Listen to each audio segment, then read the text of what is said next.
Deve essere approvato un sistema tale che permetta di sanzionare gli automobilisti in automatico che non danno la precedenza ai pedoni. Ricordo che ci sono telecamere in altre nazioni del mondo, oggi manca una legge in Italia.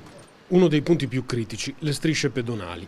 Poi, tra i rischi, la velocità. Il 3 aprile scorso in tangenziale a Verona un'auto sfrecciava a 148 km/h. Le brutte abitudini sulle strade rimangono molte, i rimedi però esistono. A Torri del Benaco, sul lago di Garda, le autorità ne hanno discusso con gli studenti, snocciolando i numeri dell'emergenza. Un pedone investito a 30 km/h, per esempio, nell'80% dei casi perde la vita. Non meno grave la questione dei feriti, che poi intasano il pronto soccorso. E il fatto che le insidie si nascondano dove più ci si sente sicuri. Purtroppo la ricaduta devastante è l'urgenza, perché quello mette in crisi un po' il sistema sanitario all'interno degli ospedali. Adesso siamo in autostrada, mettiti la cintura posteriore. La cintura posteriore è sempre obbligatoria, ma se guardiamo le strade dove si muore di più sono paradossalmente quelle dove noi ci sentiamo più sicuri. Sono le nostre città, sono le strade provinciali e regionali.